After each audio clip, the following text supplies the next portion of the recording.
Muy buenos días a todos. Me alegra mucho tener este auditorio así de lleno. No es algo tan común en la era del Zoom. Es todo lo que les quería decir. Muchas gracias y agradezco también que usen la sede de nuestro colegio para eventos de esta naturaleza. Para nosotros es motivo de enorme orgullo que así ocurra. Y sin más, les dejo la palabra. Yo me voy a sentar en el público, no merezco ninguna otra cosa.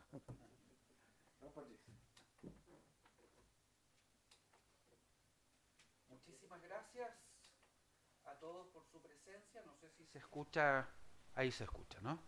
Muchísimas gracias a todos por su presencia.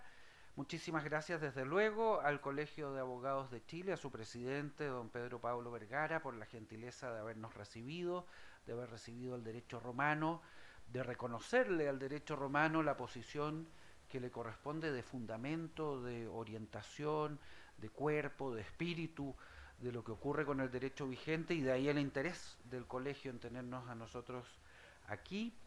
Eh, hago una pequeña, eh, doy una pequeña explicación previa. El profesor Samper viene tal cual como está anunciado, tuvo un pequeño inconveniente, va a llegar con algo de retraso y por lo tanto vamos a alterar el orden de las intervenciones para respetar el tiempo.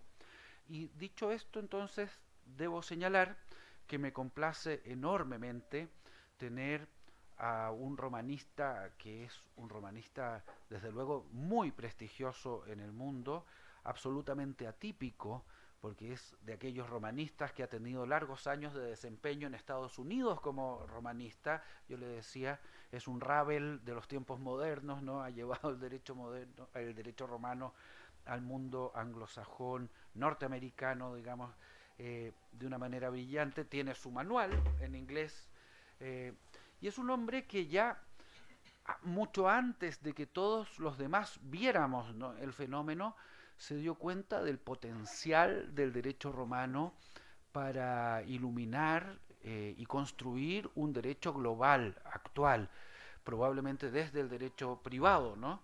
Nadie lo había visto, el profesor Rafael Domingo lo vio, ¿no?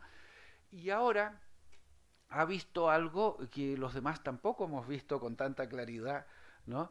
Y que nos interesa y casi nos intriga enormemente poder conocer cuál es su planteamiento, el planteamiento, les repito, de un profesor genial como él, sus planteamientos sobre el derecho romano y cómo puede iluminar de una manera efectiva, ¿no?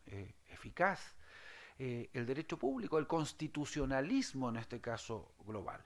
Es una oportunidad fantástica tenerlo aquí con nosotros, discípulo de don Álvaro Dors, una escuela especialmente prestigiosa en nuestro país, ¿cierto? No solo el discípulo de don Álvaro Dors, el continuador de don Álvaro Dors en la Universidad de Navarra, en la cátedra que hoy lleva el nombre de don Álvaro, una persona, les repito, de prestigio mundial, universal, un precursor de materias y por lo tanto un gran honor para nosotros poder contar con él, con su presencia el día de hoy para su conferencia sobre derecho romano y constitucionalismo global.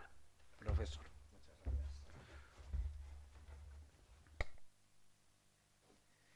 Bueno, muchísimas gracias. Para mí es un auténtico honor estar aquí en el Colegio de Abogados de Santiago. Muchísimas gracias, señor decano. Muchísimas gracias, Patricio, por estas palabras tan sentidas. Y muchísimas gracias a todos ustedes, todos vosotros, por vuestra asistencia, ¿no? Con esta lección magistral, pronunciada ante queridos romanistas chilenos, intento contribuir al apasionante debate académico sobre el constitucionalismo global, apelando a viejas ideas y argumentos del derecho romano. Mi perspectiva no implica ni nostalgia ni anacronismo, sino continuidad e interdisciplinariedad. Constitucionalismo global es una expresión genérica utilizada para captar la necesidad de aplicar principios, valores, normas, procedimientos y mecanismos constitucionales más allá del Estado soberano. Es decir, es la constitución soberana de un Estado o más allá, ir más allá del Estado soberano y aplicar el constitucionalismo. El término denota una forma de pensar sobre la gobernanza mundial que promueve una comprensión más profunda de los fundamentos del derecho internacional y del orden jurídico global, aplicando el lenguaje del derecho constitucional. La pregunta es, ¿el derecho constitucional es un derecho de Estados o el vocabulario del derecho constitucional se puede aplicar a la humanidad como tal? De hecho, el derecho internacional está pasando, al menos en algunos ámbitos, de un paradigma basado en la soberanía estatal y el consensualismo a otro nuevo, fundado en una constitucionalización progresiva. En términos muy generales, se puede decir que el constitucionalismo global defiende la existencia de principios constitucionales fundamentales que pueden y deben aplicarse a nivel mundial, como los derechos humanos, el Estado de Derecho, la separación de poderes, la transparencia y la rendición de cuentas, y apuesta por la creación y el fortalecimiento de instituciones globales que promuevan valores constitucionales y hagan cumplir normas específicas en el ámbito mundial. El constitucionalismo global enfatiza la cooperación, la solidaridad y la responsabilidad compartida entre los Estados y las instituciones internacionales para proteger bienes públicos globales y abordar desafíos a escala mundial como los conflictos armados, el cambio climático, la pobreza extrema o los flujos migratorios. La revista Global Constitutionalism, editada por Cambridge University Press, actúa, entre otras, de canal para la publicación de estas nuevas ideas.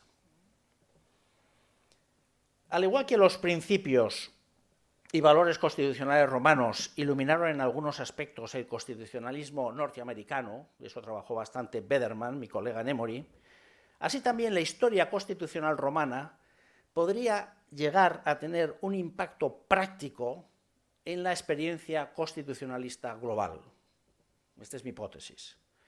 Esto puede ocurrir especialmente si consideramos la palabra constitución, del latín constituere, crear, establecer, en su sentido más amplio y tradicional, es decir, vinculada a conceptos de comunidad, controles y equilibrios, en lugar de entenderla en el sentido restrictivo moderno de las constituciones liberales democráticas y formales asociadas a los estados soberanos. En esta exposición voy a defender que el derecho público romano puede ser de utilidad a los constitucionalistas globales interesados en desarrollar principios, reglas, mecanismos y normas para ordenar la emergente comunidad humana global, así como su correlativo orden jurídico incipiente, el llamado derecho global. Ya de entrada, porque el derecho romano, al ser, y esto es muy importante, al ser anterior al nacimiento del Estado-nación en la Edad Moderna, constituye un buen antídoto contra cualquier tipo de constitucionalismo extremo que pretenda extender sin filtro o refinamiento el lenguaje y los modos del constitucionalismo nacional para aplicarlos a la comunidad global. O sea, no se trata de hacer un Estado constitucional mundial aplicando los principios constitucionales soberanos a la humanidad, sino de utilizar el lenguaje del constitucionalismo para desarrollar un ordenamiento jurídico global. El derecho romano también puede ayudar a quienes se muestran escépticos sobre la viabilidad del constitucionalismo global. Mirar al derecho romano atempera la opinión de que el actual Estado soberano, constitucional y positivista es el único paradigma genuino y posible. Este prejuicio, en mi opinión, constituye un obstáculo real para el correcto desarrollo del constitucionalismo global, que es genéticamente meta-soberanista, meta significa más allá, meta-soberanista, meta-estatista y meta-positivista. Si el constitucionalismo global es meta a todos estos sustantivos que hemos dicho, meta-soberanista, meta-estatista y meta-positivista, ya que los trasciende, el derecho romano es, por así decirlo, pre todos ellos, ya que los precede. El derecho romano es pre-soberanista, pre-estatista y pre-positivista. Y aquí está la intuición. Si el derecho romano es pre y el constitucionalismo global es post, tiene que haber una vinculación entre el pre y el post. ¿Se ve? Así pues, el constitucionalismo global y el derecho romano están vinculados por no ser estrictamente soberanistas, ni estatistas, ni positivistas.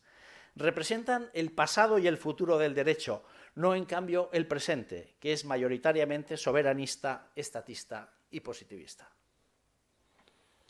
Con todo, el paradigma del derecho romano no constituye un marco perfecto para el constitucionalismo global.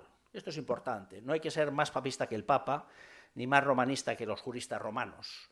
Es decir, esto no es un paradigma perfecto. De entrada, porque el constitucionalismo global no puede dar marcha atrás en el tiempo y convertirse en presoberanista, preestatista y prepositivista, como era el derecho romano. Por lo demás, los romanos no compartían ciertos valores y principios fundamentales del constitucionalismo global, como la dignidad e igualdad humanas, los principios de la democracia liberal, el principio de no discriminación o el deber de evitar la guerra, entre otros. No obstante, algunos aspectos del derecho romano pueden servir de inspiración a los constitucionalistas globales. Dicho de otro modo, lo que el derecho romano ofrece al constitucionalismo global no es un modelo imitable, sino genio, visión, insinuación, ideas y estímulo.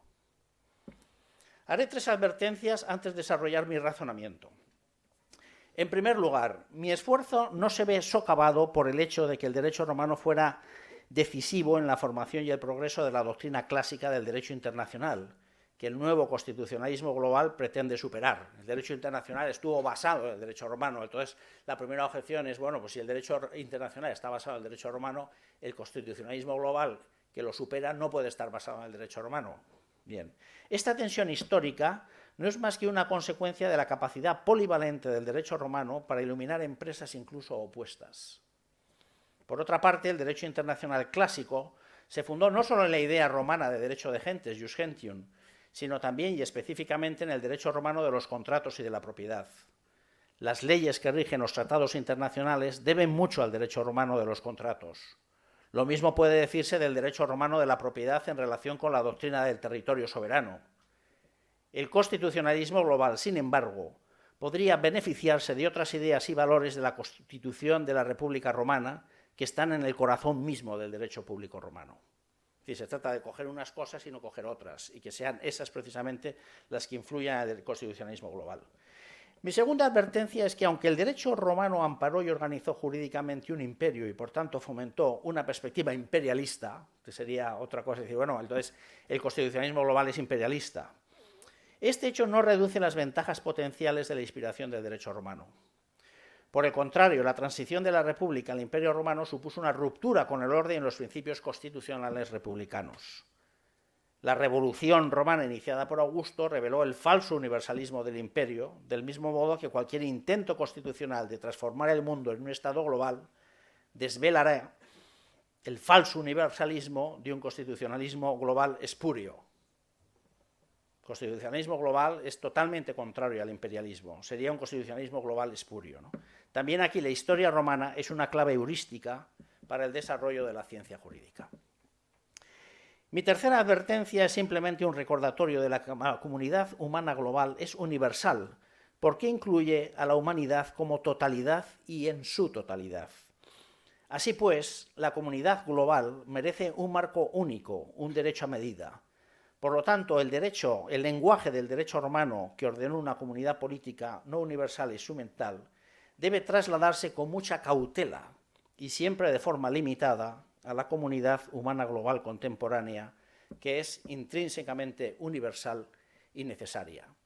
Es decir, el lenguaje de una comunidad política instrumental o cultural, como puede ser, por ejemplo, el propio país de Chile o el propio país de España, son comunidades instrumentales. El mundo podría existir sin Chile, podría existir sin España, sería mucho peor, obviamente, pero podría existir. No se puede aplicar a una comunidad que si deja de existir la humanidad, porque es la propia comunidad, la propia humanidad, ¿no? Entonces hay que tener mucha cautela a la hora de aplicar este lenguaje constitucional, ¿no? Bien, esta es la primera parte. Segunda parte, aplicaciones concretas del derecho romano al constitucionalismo global. Vamos a las aplicaciones concretas.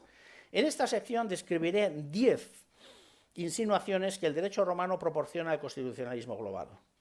En primer lugar, explicaré el principio, valor o hecho social romano relevante y a continuación me referiré a su posible traslación al ámbito del constitucionalismo global. Primero, un espíritu cosmopolita. El derecho romano ofrece al constitucionalismo global un buen ejemplo de apoyo al cosmopolitanismo como ideal político y noble actitud humana. El espíritu estoico que animó a casi todos los juristas romanos y a muchos de los pensadores romanos, tanto durante la República como durante el Imperio, Cicerón, Séneca, Marco Aurelio, tenía un marcado carácter cosmopolita y constituyó la principal influencia en la educación jurídica romana. Cicerón aplicó las ideas estoicas a las relaciones internacionales, se pronunció sobre los deberes de las comunidades y los pueblos entre sí y acuñó, esto es muy importante, la expresión derecho de gentes, jus gentium. La expresión derecho de gentes es de Cicerón, como la expresión international law es de Jeremy Bentham, del mismo año de la Revolución Francesa, 1789. Según Cicerón, el género humano está natural y armónicamente unido de forma similar a la relación de las partes del cuerpo entre sí. Por eso la naturaleza no nos permite aumentar nuestros medios, nuestros recursos y nuestras riquezas expoliando a los demás. El mismo principio, según Cicerón, se establece no solo en la naturaleza, es decir, en el derecho de gentes, sino también en las leyes de los pueblos individuales, a través de las cuales se mantiene la república en las ciudades singulares. A uno no le está permitido dañar a otro en beneficio propio. ¿Ya? Ut non liteat sui commodi causa nucere alteri. Probablemente Ulpiano fue el jurista más cosmopolita de la Roma clásica tardía.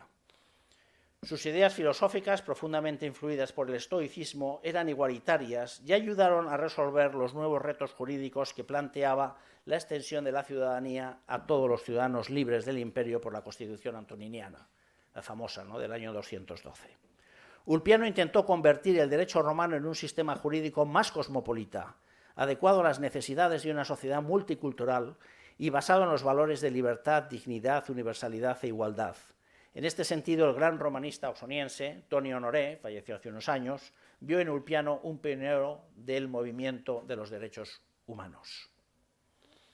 El constitucionalismo global es fundamentalmente cosmopolita. Lo que en la antigua Roma era un ideal y una aspiración compartida por filósofos y juristas, es hoy una realidad constatable.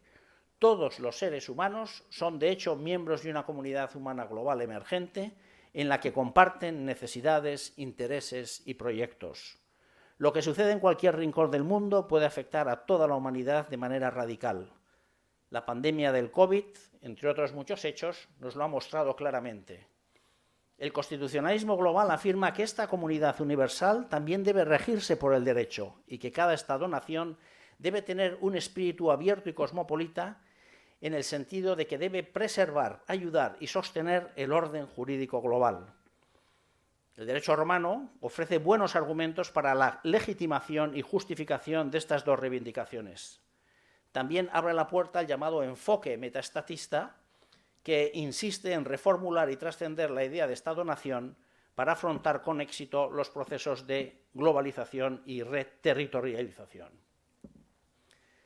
Segundo, el primero era sentido cosmopolita, ¿no? Segundo punto, una constitución en gran medida no escrita. Otra aportación. El lenguaje del constitucionalismo en relación con la comunidad global se beneficia de la experiencia del derecho romano, que estableció un modelo de comunidad sin una constitución escrita en el sentido moderno del término. Hablar de constitucionalismo global no es hablar de una constitución para todo el mundo, no es hablar de un Estado global. Como es sabido, Roma nunca tuvo una constitución escrita. Más que un texto único, la Constitución de Roma fue un conjunto vivo y ágil de leyes, normas, costumbres y tradiciones. Su formación requirió un proceso largo, continuo y complejo, que permitió el nacimiento de la República mediante la creación y el desarrollo de instituciones, poderes políticos, principios y normas, prácticas y funciones, así como complejas relaciones institucionales. La Constitución de Roma no se redujo a un documento, sino que se fundamentó en la tradición. La Constitución romana se adaptaba a las circunstancias cambiantes con nuevas ideas y argumentos. Por esta razón, la Constitución romana era ineludiblemente controvertida, intrínsecamente política, y siempre estaba abierta a ser puesta a prueba en el debate público. Los romanos estaban orgullosos de la superioridad de su Constitución por su estabilidad, estructura equilibrada, clara asignación de funciones y sólida disciplina. Así nos lo dice Cicerón, el de República 1.70, ¿no? La experiencia constitucional de Roma puede inspirar al constitucionalismo global mostrándole cómo es posible una gobernanza, no hablo de Estado mundial, sino gobernanza mundial sin una constitución escrita. Al fracasado ejemplo de la pretendida Constitución Europea me remito. No sé si saben que hubo un intento de Constitución Europea y no salió adelante, ¿no? ¿Por qué? Por lo mismo. Por lo mismo. La comunidad global no necesita una Constitución escrita, exhaustiva y totalizadora, como si se tratara de una ley suprema de un Estado federal mundial. El paradigma global no exige una imitación de las características constitucionales propias de un Estado-nación. Cualquier intento de establecer una Constitución global fracasará tanto a nivel nacional como mundial. Más bien, la comunidad global necesita organizarse bajo un orden jurídico mundial coherente que garantice la armonía, la estabilidad y el desarrollo globales y limite, esto es lo importante, el uso del poder. O el poder mundial está limitado jurídicamente o será posible controlar el mundo al margen del derecho. Este orden jurídico exige, por supuesto, cierto grado de constitucionalización, pero no una constitución escrita al uso. Tercer punto, respeto por la tradición. Y Chile es un país que respeta las tradiciones, ¿no? Los romanos tuvieron una especial veneración por la tradición, los precedentes y la autoridad. Apreciaban las costumbres ancestrales, mores maiorum, de sus antepasados y sus ideas tradicionales, sobre todo en el ámbito del derecho marcado por un notable espíritu conservador. Los romanos fueron reacios a abolir cualquier ley válida porque consideraban a sus antepasados parte del pueblo romano. Alguna razón habrían tenido para formular esa ley, ¿no? Las decisiones que en su momento adoptaron eran para ellos vinculantes, por lo que sentían un profundo rechazo por los cambios innecesarios y desconfiaban enormemente de las novedades. No gustaban de innovaciones rápidas, modificaciones apresuradas ni actitudes revolucionarias. En este sentido se parece mucho al sistema económico suizo. Si hay tantas fortunas que van a Suiza es precisamente por esa estabilidad, ¿no? Y a veces la estabilidad exige no mejorar las cosas, sencillamente dejarlas. Intentaban más bien construir sobre lo que habían edificado sus antepasados. Por eso respetaban exquisitamente los compromisos adoptados en el pasado. Esta actitud conservadora o tradicional explica el mantenimiento durante siglos de un formalismo rígido y severo que caracterizó el derecho romano arcaico. La naturaleza evolutiva del derecho romano constituye un buen ejemplo para el constitucionalismo global, porque el marco conceptual integrador del constitucionalismo global debe ser evolutivo, no revolucionario. Este es el punto. El constitucionalismo global debe respetar la tradición. La universalización del constitucionalismo global no puede excluir en absoluto el respeto por la particularidad de otras importantes tradiciones como la islámica, la hinduista, la china, etc. Como ha señalado el gran internacionalista Martí Koskieniemi, es un placer estar aquí, le damos la bienvenida al profesor Francisco Samper con todo cariño, ¿no? Bien, como ha señalado el gran internacionalista Martí Koskieniemi, si lo universal no tiene representante propio, entonces la particularidad misma no es un escándalo. Si hay representante propio en lo universal, con una constitución universal, la particularidad ya pierde sentido. ¿Se ve? En efecto, lo particular se trasciende a sí mismo cuando es aceptado por otros como universal. En nuestro caso, esto significa que el constitucionalismo global solo se universalizará cuando sea aceptado por el conjunto de las naciones y pueblos de la Tierra como un elemento inherente a la comunidad humana global. Cuarto punto. Paradigma de Estado no soberano. El Estado romano no era un Estado soberano. No era un Estado en el sentido moderno del término. Y el constitucionalismo global no exige de la humanidad un Estado global. El derecho romano puede ayudar al constitucionalismo global a trascender el paradigma estatista, esto es, de un Estado-nación firmemente anclado en la idea moderna de soberanía. El Estado-nación, soberano, es una abstracción moderna muy contraria al espíritu romano. Políticamente, el pueblo romano no estaba investido de soberanía en sentido estricto, sino de maiestas. Ese es el nombre que le he dado yo a mi fundación, maiestas, ¿no? Uno de los principios fundamentales de la República Romana. Majestas es un concepto original, sin palabra equivalente en griego, que procede de mayor, y expresa la idea de superioridad y grandeza del pueblo romano. En virtud de su superioridad, Roma exigía respeto y sumisión a los demás pueblos, aunque esta exigencia no implicaba necesariamente un rechazo de la libertad de los demás. De hecho, la libertad de otros pueblos se consideraba una condición necesaria de la majestad romana. La transferencia de la majestad del pueblo al emperador comenzó con Augusto y se completó a finales del siglo III. A medida que crecía la majestad del emperador, disminuía la estructura republicana, pero la majestad continuó siendo la medida de su grandeza. La idea moderna de soberanía, en cambio, somos más, la majestad, el pueblo tiene la majestad porque somos más. Aquí la majestad está en el auditorio porque son más. Yo podría decir, el profesor Sampert lo que tiene es la autoridad, ¿no? La idea moderna de soberanía, en cambio, representa una adaptación absolutista y exclusivista de la majestad romana. La palabra soberanía se emplea por vez primera, esto es importante porque se han creado muchas concepciones soberanistas sin darse cuenta de que la palabra soberanía aparece por vez primera en Jean Bodin, los 6 libros de la República, en 1576. Bodin entendió la soberanía como el poder absoluto y permanente que ejerce una república en un contexto determinado.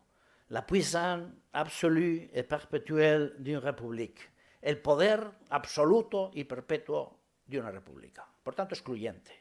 La soberanía era, pues, un poder exclusivo y excluyente en manos del príncipe, que podía imponer leyes a sus súbditos sin su consentimiento y sin que él mismo quedara atado por ellas. La soberanía así concebida implicaba una indivisibilidad absoluta del poder dentro de una comunidad y una independencia total de las relaciones internacionales. Este concepto de soberanía, que sustituía el nuevo concepto, que sustituía al concepto romano de majestas, cerraba definitivamente las puertas a un sistema internacional armónicamente ordenado y creaba artificialmente en su lugar una constelación de estados uniformes, cada uno con poderes plenarios en su respectivo territorio, delimitado por fronteras, con su correspondiente pueblo y sirviendo a sus propios intereses. Es decir, la soberanía lo que hace es compartimentar el mundo con estados-nación, y cada estado-nación tiene su territorio, su poder absoluto y su población. Por supuesto, poco queda de este concepto inicial de soberanía principesca en el derecho internacional actual, pero todo el sistema de derecho internacional ha quedado, en cierto modo, viciado por esta idea territorial excluyente de la soberanía. Eso explica, por ejemplo, que Israel tenga bomba atómica, como la tiene también Corea del Norte, ¿no? Basta no firmar el tratado, ¿no? La soberanía fue esencial para la creación de un derecho internacional basado en la coexistencia, pero es un verdadero obstáculo para el desarrollo de un derecho internacional fundado en los principios de cooperación y solidaridad. Por eso, la idea de soberanía ha de revisarse si lo que se pretende es hacerla compatible con los principios y valores del constitucionalismo global.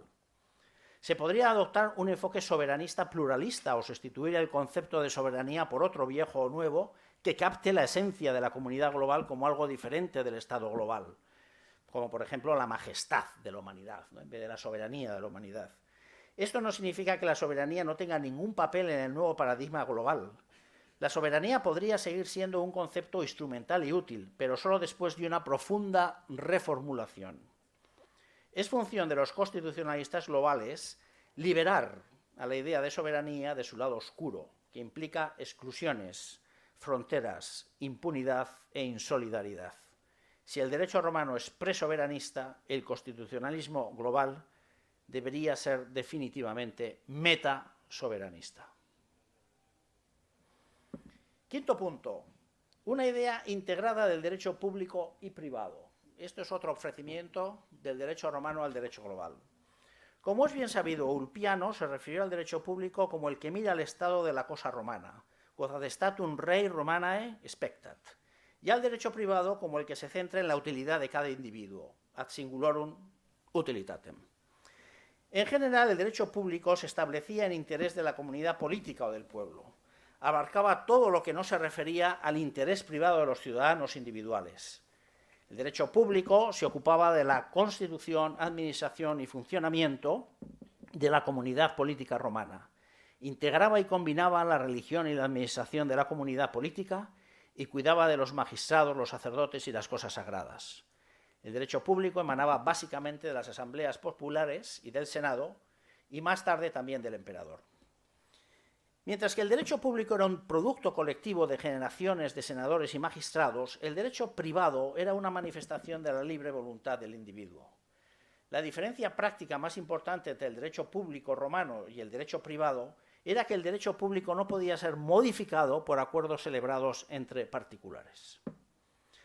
Sin embargo, en el corazón tanto del derecho público como del privado yacía el pensamiento de que el derecho público no podía eclipsar o sustituir el derecho privado, como en parte sucede en nuestros días.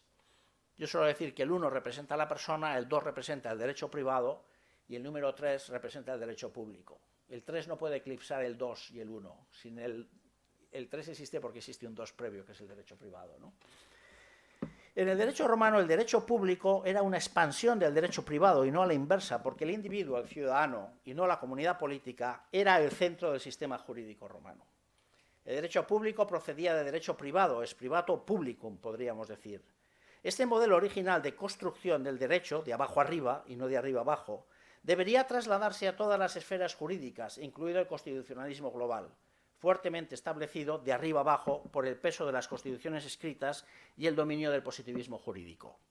En este sentido, el principio de subsidiariedad es el que viene a refrescar esta idea, dejando espacio a las instituciones menores, ¿no? En el pensamiento ciceroniano, el provecho de la república, utilitas rei publicae, y su estabilidad, salus, eran los dos fines del derecho público. El provecho o interés público servía de principio para legitimar nuestras leyes, de norma para la interpretación jurídica y de guía para la actividad jurisprudencial.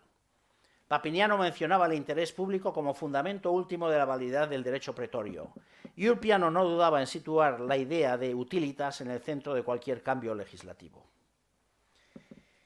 El derecho público moderno es el resultado de una necesaria secularización, racionalización y positivización del derecho. Aún así, el concepto esencial romano de utilitas debería seguir siendo vital. La teoría de la soberanía prevaleció durante siglos como base del derecho público, pero debería ser sustituida por las ideas de servicio público, solidaridad y funcionalidad. Estas deberían estar también en el corazón del constitucionalismo global. Una confusión excesiva entre las ideas de soberanía y derecho público conduce a una fragmentación del derecho público. Por el contrario, una idea aspiracional y normativa más inclusiva del derecho público, conectada con su finalidad o causa última, constituye una fuente de integración global. Sexto punto, recuperación de la idea de necesidad como fuente del derecho vinculante. Aquí lo que voy a explicar es que hemos caído en un mundo basado en el consensualismo, que está muy bien, pero tenemos que recuperar la idea de necesidad. Para los romanos, la necesidad, necesitas, era fuente de derecho vinculante. Necesitas era la diosa romana que personificaba la fuerza vinculante del destino, lo inevitable. Se la identificaba como la diosa griega Ananké, y se la representaba como una diosa poderosa que caminaba ante fortuna portando clavos y cuñas de bronce para fijar los decretos del destino. Frente al libre albedrío, la necesidad es una fuerza o influencia que obliga a actuar a una persona o a un grupo de personas por más que no lo deseen. El derecho está ahí también presente, en la necesidad. La necesidad afecta a la ley de dos maneras. A veces el estado de necesidad debe tenerse en cuenta para justificar jurídicamente una desviación del derecho común. Esta es, de hecho, la práctica relativa a la doctrina de la necesidad en derecho internacional, que se basa en la regla de que la ley no se aplica cuando llega e impera la necesidad. Cesat lex ubi venit necessitas. A veces, sin embargo, la necesidad crea derecho al fundamentar obligaciones y deberes jurídicos. Esta circunstancia se refleja en el conocido aforismo jurídico francés, la necesidad obliga. Así, la necesidad se convierte en una importante fuente de derecho, es decir, de obligación jurídica vinculante. Utilizo aquí el concepto de necesidad en este último sentido, aunque los dos sentidos están interconectados. Si la necesidad puede llevar a la suspensión de leyes, también debe ser capaz de sugerir e imponer nuevas leyes. De lo contrario, la sociedad se disolvería en el caos. Es decir, la necesidad, por ejemplo, una pandemia lleva consigo una juridificación. No era mera coincidencia que la relación de la definición más famosa de obligación de las instituciones de Justiniano incluya la palabra necesidad, quo necessitate astringimur. En este contexto, la necesidad expresa la idea de que la obligación creada por un vínculo jurídico constriñe los deseos de la parte. Modestino, en su primer libro de reglas, expresó muy bien lo que intento explicar aquí. Así, dice Modestino, toda ley ha sido hecha por consentimiento o establecida por necesidad o confirmada por costumbre. Nos hemos olvidado de la necesidad. Como bien explicó Theo Mayer-Mali, gran romanista, fallecido hace años, austriaco, gran amigo, en esta frase el término necesidad tiene un significado ordinario, no técnico, una necesidad o deseo imperioso, una presión de las circunstancias, una compulsión física o moral que excusa a alguien de cumplir una obligación o crea una nueva. En nuestros días, un fuerte sentido contractualista ha alimentado el desprecio por la división de las fuentes del derecho en consentimiento, costumbre y necesidad. El consentimiento ha pasado a ser primordial, mientras que la costumbre y la necesidad han quedado relegadas a la irrelevancia.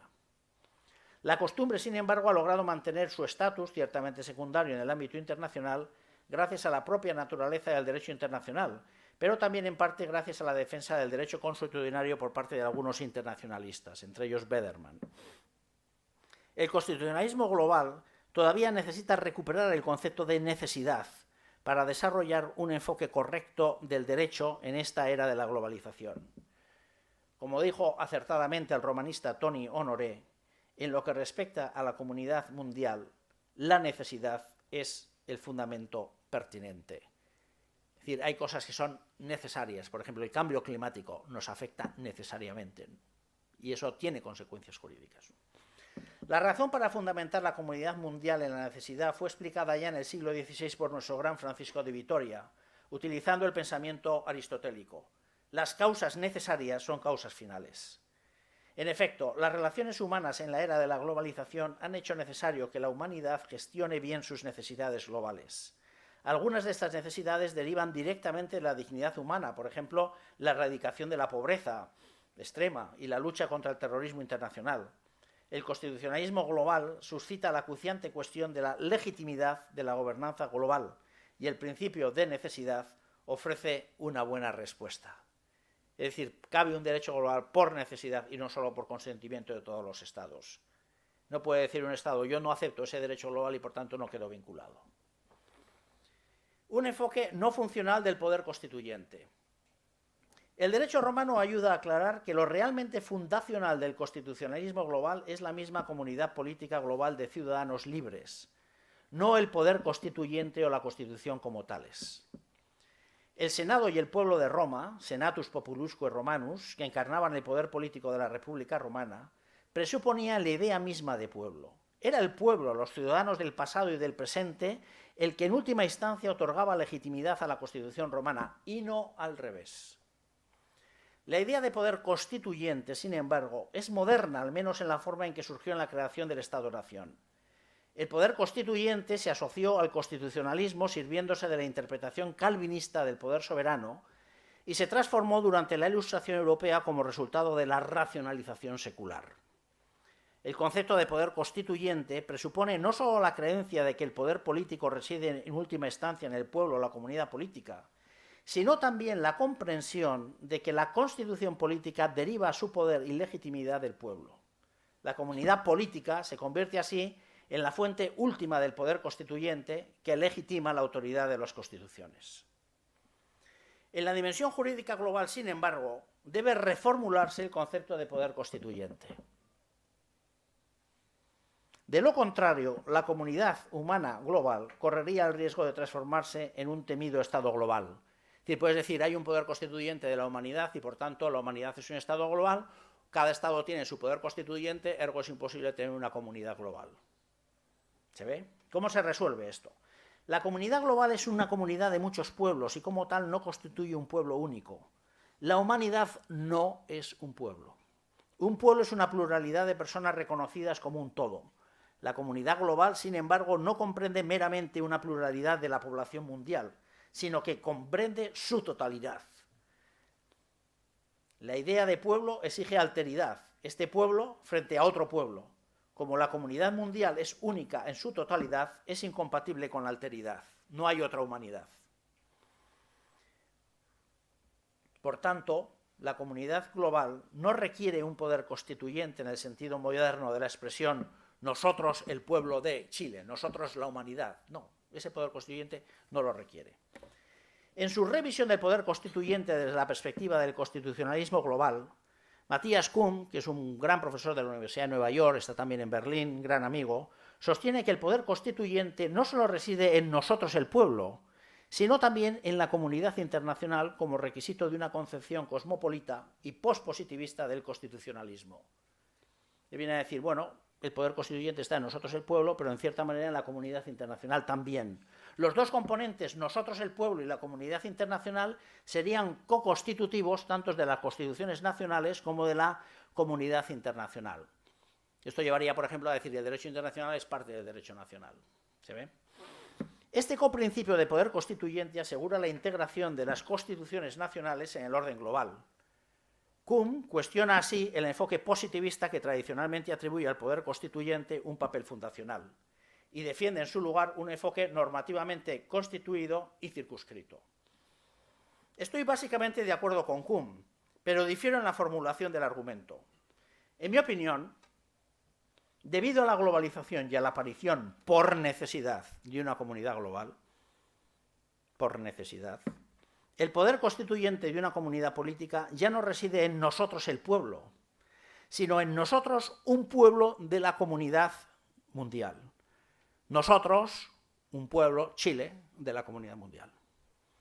No son dos poderes constituyentes, la humanidad como tal y Chile como tal, sino nosotros, Chile, un pueblo de la comunidad mundial. Un pueblo ya no es una comunidad política independiente, sino interdependiente del resto de la población mundial. Así pues, una comunidad política es siempre una expresión y una parte de la comunidad global. La comunidad global no requiere un poder constituyente global autónomo, porque no es una comunidad completa, es decir, que pueda satisfacer todas las necesidades de los ciudadanos. Lo único que va a dedicarse a la comunidad global es a satisfacer los bienes públicos que solo puedan ser satisfechos a nivel global. En última instancia, la razón por la que tanto la comunidad política como la comunidad global constituyen, valga la redundancia, el poder constituyente de cualquier comunidad particular, mientras que al mismo tiempo no existe un poder constituyente global, es que la comunidad global consiste en una comunidad incompleta, pero necesaria. Llamo completas a aquellas comunidades que, informadas por el principio de autonomía y autogobierno, se esfuerzan por satisfacer el mayor número posible de necesidades humanas dentro de sus fronteras, trabajo, salud, educación, etc. Por el contrario, las sociedades incompletas son aquellas que se refuerzan para satisfacer solo ciertas necesidades específicas. La comunidad global se ha convertido ahora en una condición necesaria pero no suficiente para cualquier poder constituyente de cualquier pueblo, que sea un subconjunto de la humanidad organizado como una comunidad política completa. En otras palabras, el autogobierno de cualquier comunidad política o pueblo debe considerarse dentro del marco del derecho de la comunidad global para estar legitimado globalmente.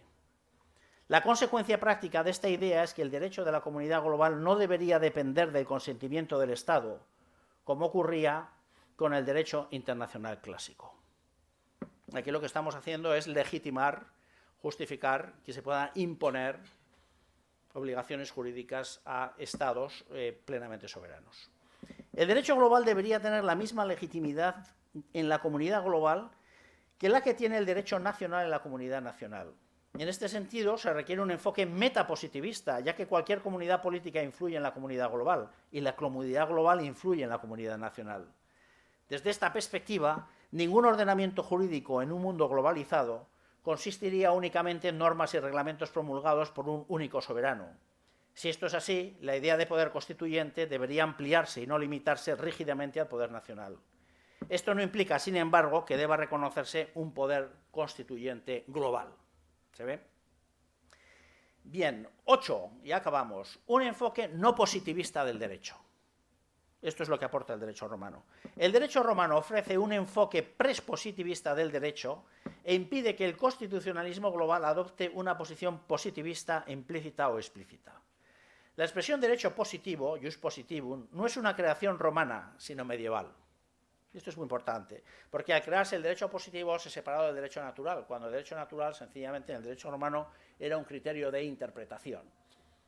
Es de derecho natural que una persona, pues por más que se comprometa a ir a la luna nadando, pues no le obliga. ¿Por qué no le obliga? Pues porque es imposible que una persona vaya a la luna nadando, ¿no?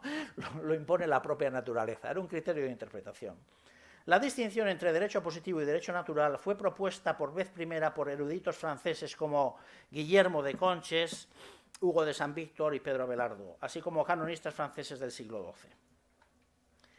Esto no significa que el derecho romano no contenga derecho positivo. El derecho civil romano, el derecho pretorio y el derecho romano de gentes ciertamente pueden categorizarse con el término no romano positivo.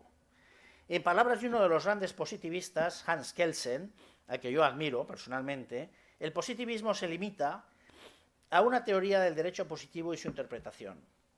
El positivismo se sitúa así completamente al margen del derecho romano, que ofrece en cambio un marco integrado a las diferentes dimensiones del derecho: derecho civil, derecho pretorio, derecho de gentes, derecho oficial, derecho sagrado, entre otros. El constitucionalismo global debe reconocer la relevancia del derecho positivo, porque el derecho positivo es muy importante, sin derecho positivo no hay facultades de derecho, entre otras razones, ¿no? Pero este debe cumplir su función como parte de un marco global metapositivista. El constitucionalismo global no puede ser positivista, porque no podía estar firmemente conectado con los postulados más relevantes del positivismo, al menos del positivismo más radical. A diferencia del positivismo, el constitucionalismo global exige que los estándares normativos globales no puedan crearse de la nada, basándose únicamente en un acto soberano de voluntad popular.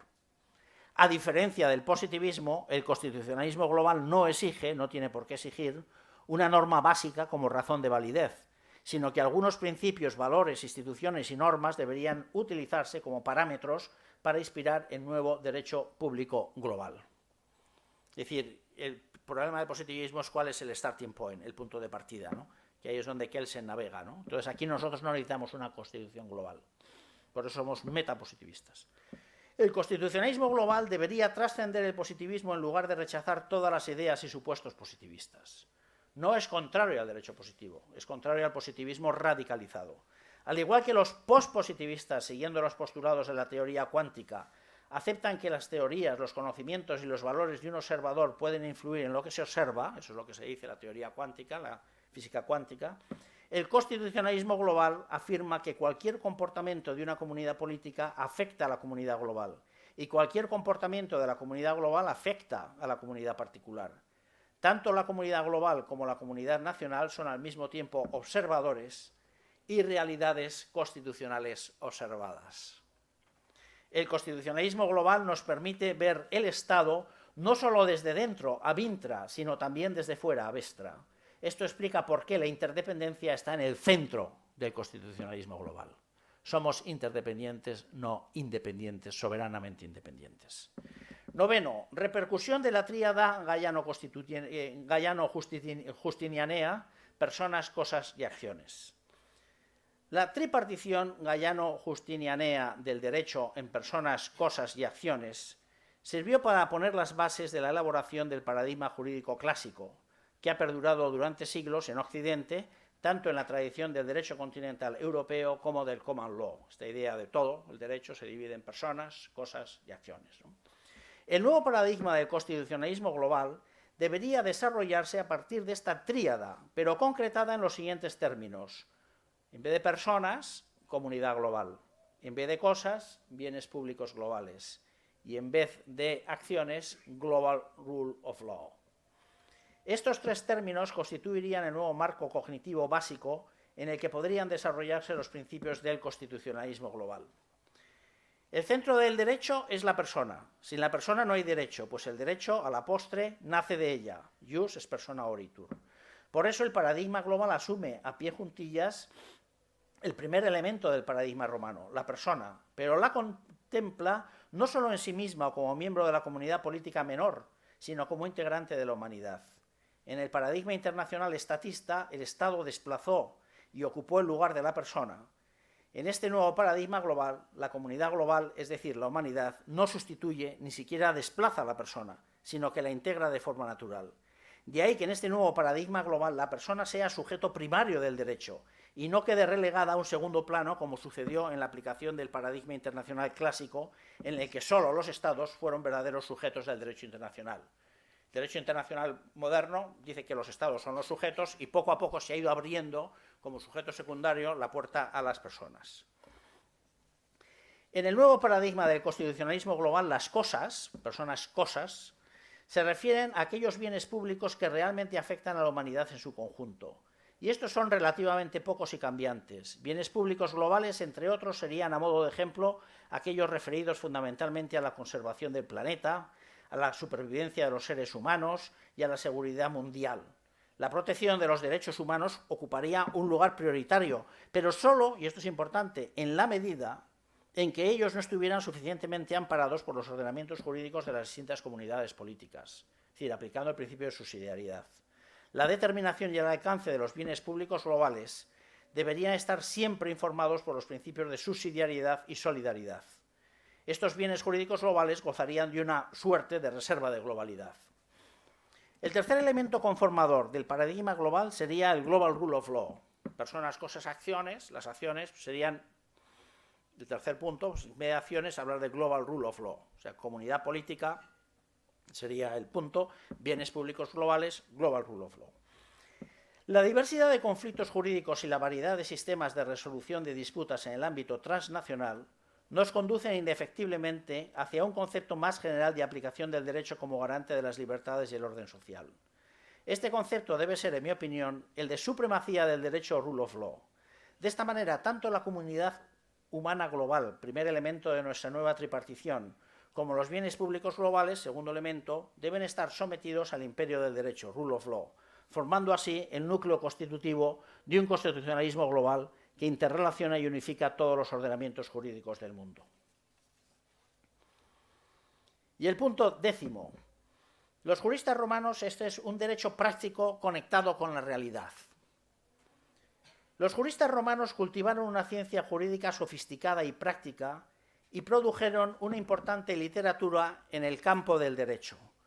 Comentarios al derecho civil, al edicto pretorio, recopilaciones de opiniones jurídicas o distinciones legales, monografías sobre temas jurídicos, etc. Pero a diferencia de los griegos, los juristas romanos dedicaban poco tiempo a las abstracciones filosóficas. Se preocupaban sobre todo por encontrar soluciones justas en casos concretos. Su interés por las cuestiones filosóficas fue periférico. No desarrollaron una teoría general de la justicia, el derecho, el Estado o la administración política. Se limitaron a dar cabida a la filosofía griega cuando era necesario para sus fines jurídicos. Los juristas romanos se ocupaban de la práctica diaria del derecho, probablemente porque la mayoría de ellos eran hombres públicos implicados en política y se interesaban por las cuestiones jurídicas sin remuneración alguna, solo como parte de sus carreras políticas. El desarrollo de la ciencia jurídica era una cuestión de disputa sobre las interpretaciones de la ley, y la ciencia jurídica estaba muy vinculada a los auténticos conflictos legales. El constitucionalismo global es defendido y desarrollado principalmente por profesores de derecho y en cierta medida por los tribunales internacionales, pero no por los gobiernos nacionales, los responsables de la elaboración de tratados y los poderosos actores internacionales. Así, el constitucionalismo puede fácilmente aislarse, creando su propio discurso inconexo y desvinculado de la realidad jurídica, o como ha dicho Anna Peters, corre el riesgo de promover un gobierno de jueces en el que el autoempoderamiento judicial se consiga con la ayuda del lenguaje constitucional. Es decir, a base de crear tribunales internacionales, un empoderamiento de jueces y que sea un gobierno de jueces. Este peligro es real. El derecho romano ofrece al constitucionalismo global un buen ejemplo de desarrollo de una ciencia jurídica práctica elaborada a partir de conflictos jurídicos y no de abstracciones jurídicas.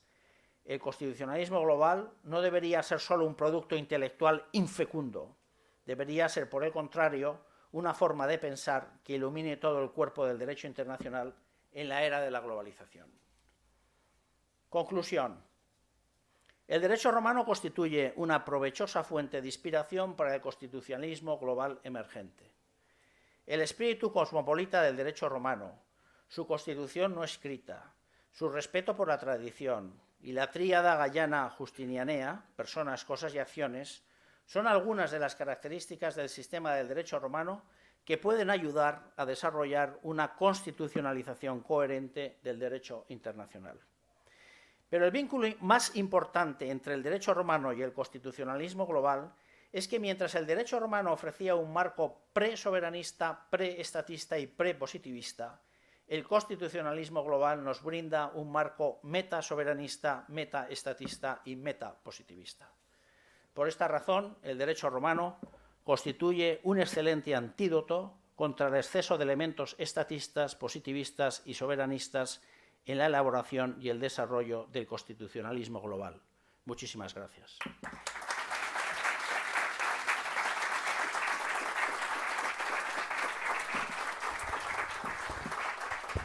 Muchísimas gracias a usted, profesor Domingo, por esta brillante exposición.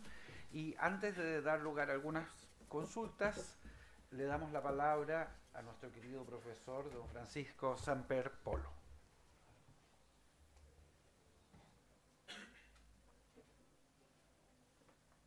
¿Qué decir a ustedes?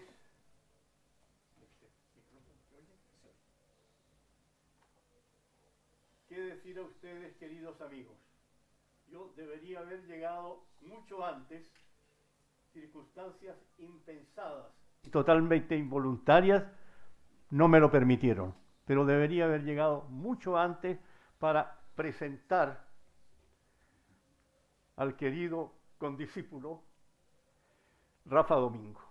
Así le llamo yo, Rafa Domingo. Bien, no lo he podido hacer, pero aunque parezca un poco inoportuno, voy a leer ahora todo lo que tenía previsto para la presentación de Domingo.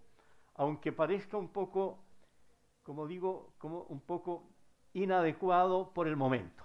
Sin más lo voy a leer. Sean bienvenidos, amigos todos que me escuchan. He de agradecer, antes que nada, vuestra presencia en estas aulas, recibiendo con paciencia unas breves palabras de presentación. Agradezco también a la Escola Serviana, institución por lo demás a la que pertenezco desde sus tiempos fundacionales. Y por último, expreso mi gratitud al Colegio de Abogados de Chile, en cuya sede tengo hoy el honor de presentarme por primera vez.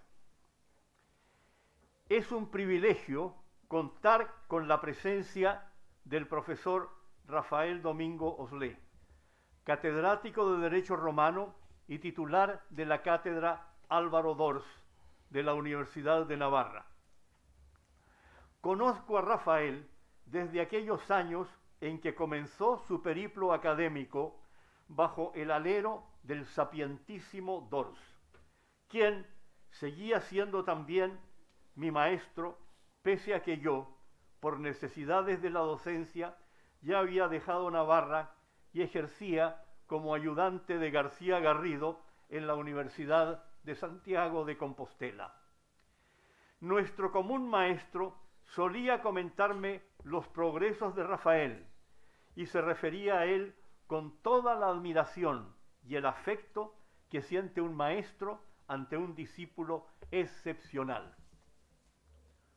Hoy, Rafael, ya convertido en autoridad científica e instalado como catedrático en la que fuera sede de nuestro don Álvaro, nos ofrece uno de tantos frutos resultado en la investigación sobre cómo los principios del derecho romano pueden iluminar y enriquecer los debates actuales relativos al constitucionalismo global.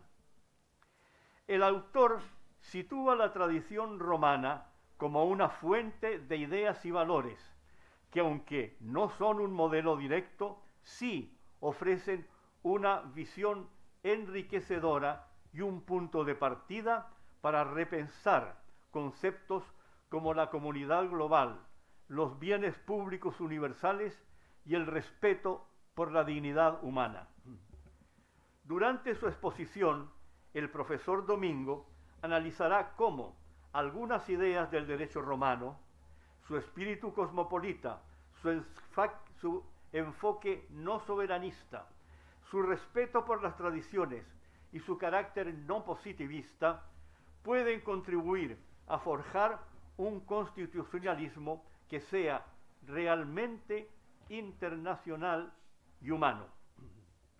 Además, explorará cómo estos principios pueden servir para superar ciertos prejuicios y paradigmas limitantes que aún dominan el derecho internacional actual. En consecuencia, el asunto estudiado e investigado por nuestro expositor puede ser abordado desde los siguientes puntos principales. En primer lugar, universalismo del derecho romano. Su espíritu cosmopolita, influido por el estoicismo, ofrece una base conceptual para un constitucionalismo que supere las fronteras estatales. Segundo, tradición flexible y no escrita. El respeto del derecho romano por los mores majorus, la tradición y la no codificación lo convierten en un modelo adaptable para un orden jurídico global y menos rígido. Tercero, crítica a paradigmas actuales. Contribuye a superar prejuicios sobre soberanía, estatismo y positivismo que frenan un constitucionalismo global centrado en la propia humanidad. Cuarto, inspiración para estructuras metasoberanas. Anticipa marcos jurídicos que trascienden la soberanía estatal, útiles para un sistema jurídico global más inclusivo. Quinto, visión realista del poder constituyente.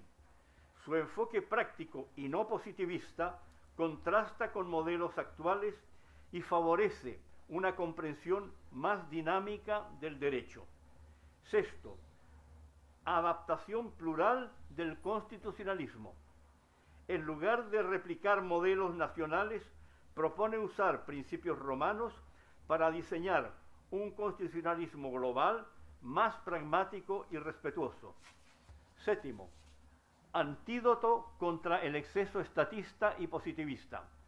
El derecho romano ofrece una guía equilibrada e integradora para construir un orden jurídico más humano y universal. Octavo, reconocimiento al gran aporte debido a profesores, juristas y emperadores romanos como Gallo, Ulpiano y Justiniano, en el sentido de que supieron desde antiguo fundamentar todo el sistema jurídico a través de una visión universalista y supratemporal de las instituciones básicas que constituyen el derecho y que son la persona, las cosas y las acciones. En resumen, a través de estos 8 planteamientos, el autor nos muestra que el derecho romano, con su carácter universal, flexible y profundamente humano, ofrece herramientas conceptuales y prácticas para repensar el constitucionalismo global más allá del Estado, del positivismo jurídico y de los marcos tradicionales, abriendo camino hacia un orden jurídico más inclusivo, plural y arraigado en principios comunes de humanidad. Rafael, estoy seguro de que tu intervención enriquecerá nuestra comprensión y nos ofrecerá perspectivas valiosas para pensar en el orden jurídico global desde una tradición bimilenaria. En tu libro Derecho y Trascendencia, publicado el año 2023, dedicas tu trabajo a tus padres nonagenarios. En esta ocasión, un amigo nonagenario tiene el privilegio de presentarte para que expongas sobre tu investigación. Estoy convencido de que tus reflexiones nos invitarán no solo a entender mejor la historia del derecho, sino también a vislumbrar formas nuevas y mejores de organizar nuestra comunidad mundial. Espero, por tanto, que todos nos podamos mantener atentos a los argumentos que presentará nuestro orador, los cuales seguramente nos ofrecerán ideas valiosas para pensar en un constitucionalismo que sea verdaderamente global y humano. Sin más, doy paso a Rafael, quien nos guiará en este análisis que desde ya auguro profundo y enriquecedor.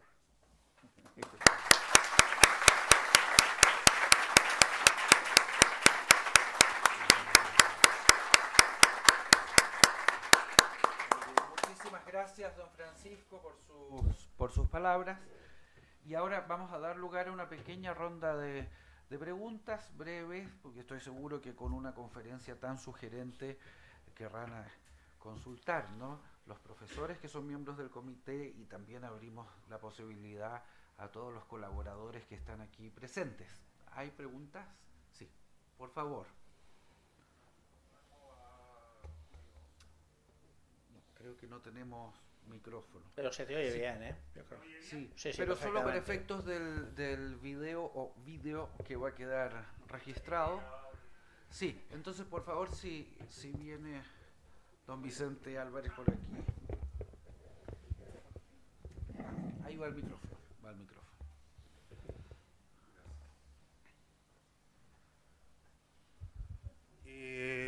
A ver, yo lo escuché atentamente y de hecho cuando yo vi el tema me surgió una inquietud respecto del punto de partida de la justificación. Ya. Aquí esto yo lo voy a plantear desde un punto de vista estrictamente sociológico, pero se va a entender para dónde va el tema. Ya. La norma jurídica, en definitiva, es la formalización de normas institucionales sociales. ¿Ya? Y la norma se construye a partir del orden social. Por eso es que cuando una norma jurídica no es pertinente, no se aplica. Un ejemplo, hace unos años acá en Chile dijeron de que no se podían ocupar bolsas plásticas. Bueno, veamos qué es lo que pasa en el comercio, simplemente la norma es impertinente. ¿Ya? Y eso de la relación entre la sociedad y la norma, Savigny lo denominó Folgeist. Durkheim hablaba de subconsciente colectivo. ¿Ya?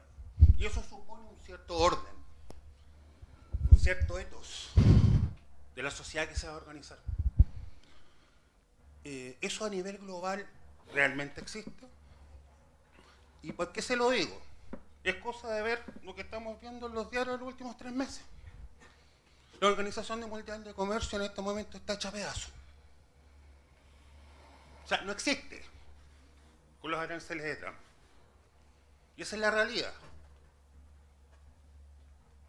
Tenemos 2 guerras, la de Ucrania y el tema de Gaza, donde el Consejo de Seguridad de la ONU no ha hecho absolutamente nada. Y todo se ha manejado por fuera. ¿Ya? Entonces, yo pregunto, si el derecho es fuerza organizada, ¿dónde está la fuerza organizada a nivel internacional? Me dirá, sí, es una reflexión soberanista, estatista y positivista, ¿cierto? Pero el jus suponía que una persona podía ir a un tribunal para exigir algo y eso era protegido por la fuerza, que no es ni positivista, ni soberanista, ni estatista. Entonces, ese punto de partida, que es la piedra angular de toda la exposición, me gustaría que lo justificara. 1. Y 2.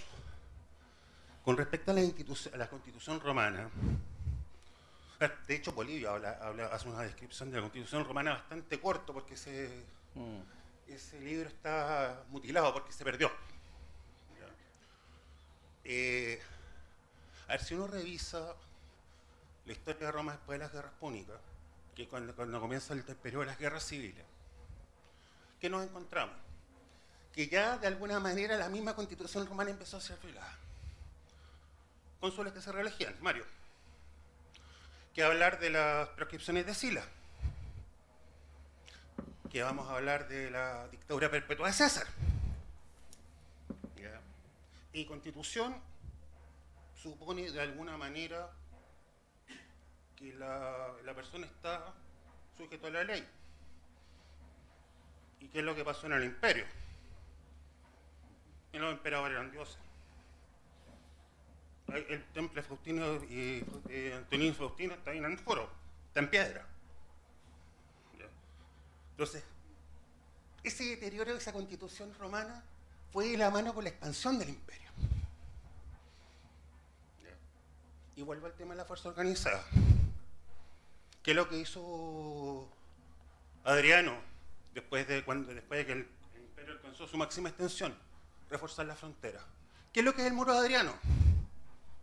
Una frontera entre la romanía, las civitas y la barbarie. ¿Y qué pasó? Y quedémonos en Britania. Cuando las legiones romanas se fueron por un conflicto dinástico y desapareció el Estado.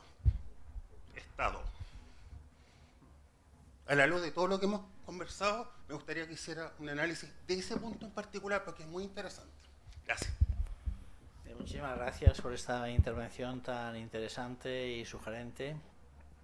Y bueno, yo creo que en parte sí que te doy la razón, ¿no? Estamos hablando de un derecho aspiracional. Yo cuando escribí este artículo pensé en Europa, pensé en la Segunda Guerra Mundial y pensé pues en unos campos de batallas con muchísima sangre y personas muertas, y pensé que estaba yo ahí, vivo, y viéndolo. Y dije, de aquí puede salir un derecho, de aquí puede salir una comunidad, de aquí puede salir algo, salvo odio. Y años después teníamos la Unión Europea. Ahí estamos. Entonces a mí me parece que todo el progreso de derecho empieza por una utopía. Y naturalmente estamos hablando de algo aspiracional. Todavía seguimos en un régimen de derecho internacional derivado de la Segunda Guerra Mundial, con una ONU, con un Consejo de Seguridad, donde unos países tienen la supremacía en el mundo. Pero se trata de cambiarlo poco a poco. Entonces, lo primero que hay que hacer, como intelectuales que somos, pues es un marco intelectual. Luego llegarán los empresarios y aplicarán un criterio de solidaridad. Luego llegarán los políticos y aprobarán los tratados internacionales.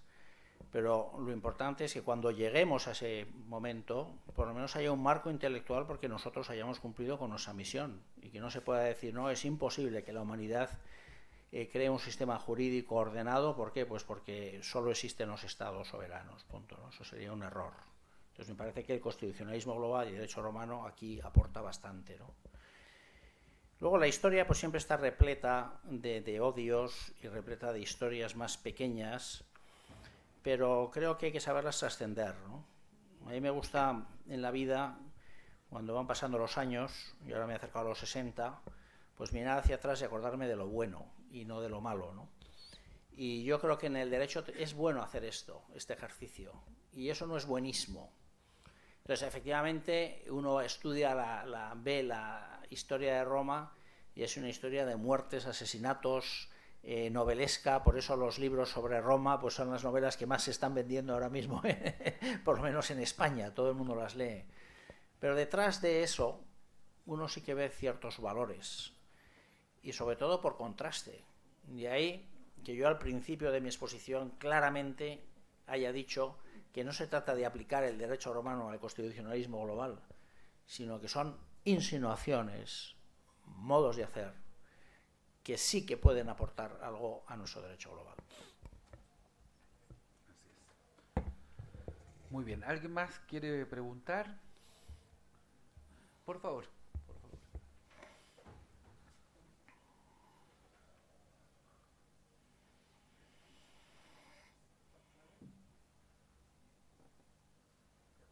Sí, yo oigo, pero vamos, no se oye bien, yo creo, me parece. Ahora sí. Ahora Alguien tenía que apretar un botón por ahí. Coincide yo estoy asistiendo actualmente al profesor Samper en una de las universidades donde está siendo derecho romano, pero también en otra universidad ayuda una profesora en Derecho Internacional Público. Entonces, esta exposición, que no me lo esperaba, tenía muchos puntos de contacto entre ambas cosas, evidentemente. Entonces, le quería preguntar por dos cosas, si pudiera explicar cuáles son las diferencias entre dos conceptos, uno que está tomado de su exposición y otra del derecho internacional público clásico. Primero, esto del principio de necesidad y cuál es la diferencia con las normas de jus cogens, o sea, normas imperativas de derecho internacional. Si puede hacer un paralelo y explicar cuáles serían esas diferencias. Y lo otro, ¿cuál sería la diferencia entre esta idea de un poder constituyente no global, digamos, y un movimiento que tiene ya varias décadas, que era esta idea del federalismo mundial? Que, no sé, por ejemplo, Peter Ustinov era un proponente de esta idea. Entonces, ¿cuáles serían las diferencias entre esos conceptos? Sí, bueno, sobre el jus cogens en el fondo es un derecho necesario, es un modelo de derecho necesario. Lo que pasa es que el jus cogens se ha ido regulando por derecho internacional y ha llegado a un momento que es una expresión como demasiado técnica, ¿no? Y entonces yo la abandono para recuperar un principio más clásico de necesidad, pero la conexión entre el jus cogens y el principio de necesidad es total, ¿no?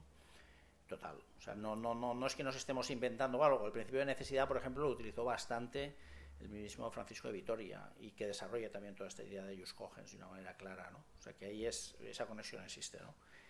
Y luego sobre el federalismo, bueno, yo soy partidario del federalismo siempre y cuando no se cree un Estado federal mundial. Entonces hay muchos modos de federalismo, pero una idea de federalismo amplia, donde nos tenemos que estar conectados una serie de grupos sociales que nosotros llamamos estados, que son ciertamente autónomos, pero no independientes, porque son interdependientes, y donde hay bienes públicos globales que solo se pueden satisfacer desde una instancia superior y por tanto no solo por mero acuerdo, y por tanto con unas instituciones globales que se ocupen de esos bienes globales. Si a eso se le quiere llamar federalismo, yo soy federalista.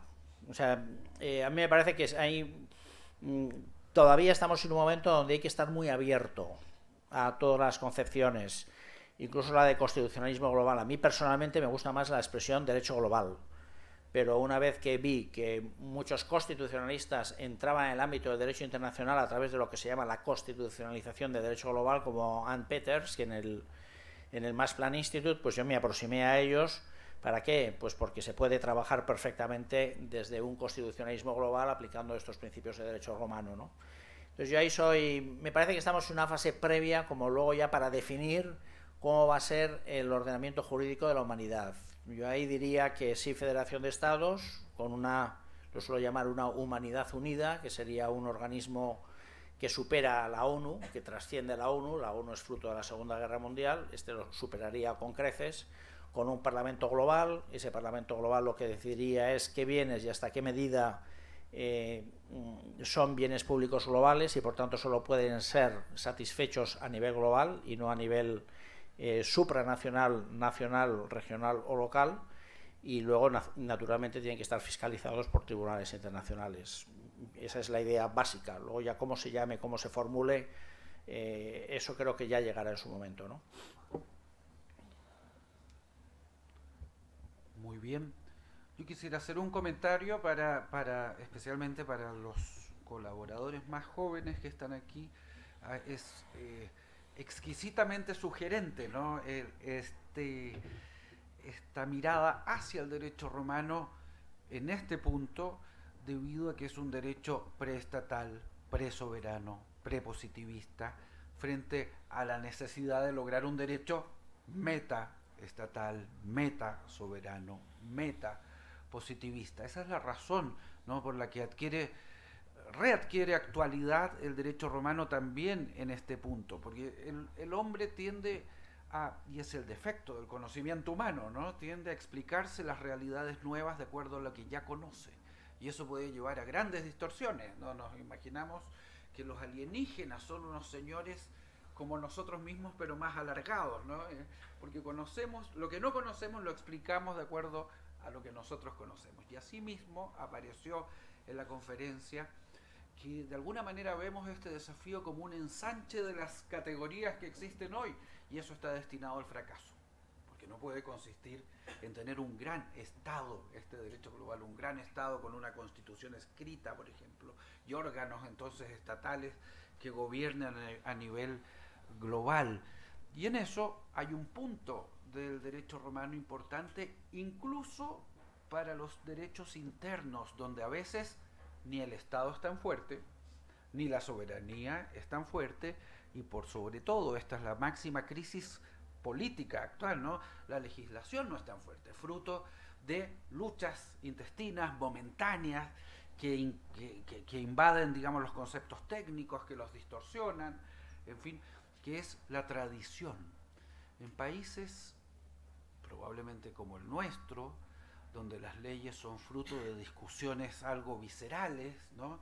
Cambiantes, entonces la tradición es lo que da mayor legitimidad a la legislación.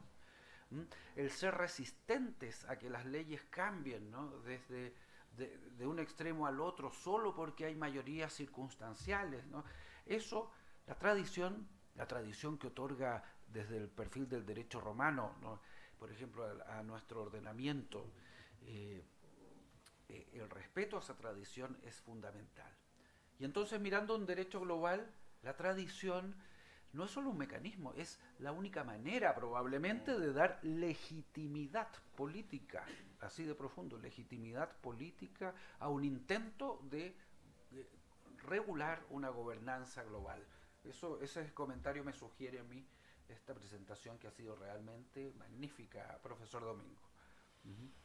Bueno, pues, totalmente de acuerdo. Y yo creo que estamos en esa fase, estamos creando tradición en este momento. O sea, no se puede imponer de la noche a la mañana un derecho global, pero lo que sí se puede hacer es asumir muchas tradiciones, y por eso yo creo que el derecho global va muy de la mano del derecho comparado. Es decir, imposible imponer una tradición concreta en el mundo, bien sea la anglosajona, bien sea la civilística europea, o bien sea la asiática. Se trata de coordinar tradiciones, de armonizarlas y de generar instituciones globales una vez que esas tradiciones sean capaces de asumir la idea de globalización y la idea de bienes públicos globales. Así es. Bueno, pues muy bien. Como ven ustedes, hemos tenido la ocasión de asistir, ¿no?, a esta conferencia y de tener a dos condiscípulos de don Álvaro Dors. La maravilla de contar con Rafael Domingo y con el profesor Francisco Samper. Realmente nos honra, y creo que debemos dar un gran aplauso y un gran agradecimiento a ambos por su presencia.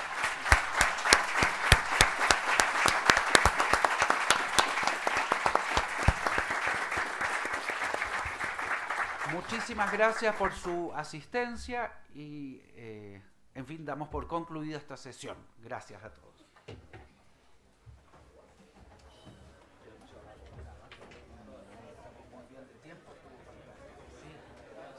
Qué alegría estar contigo.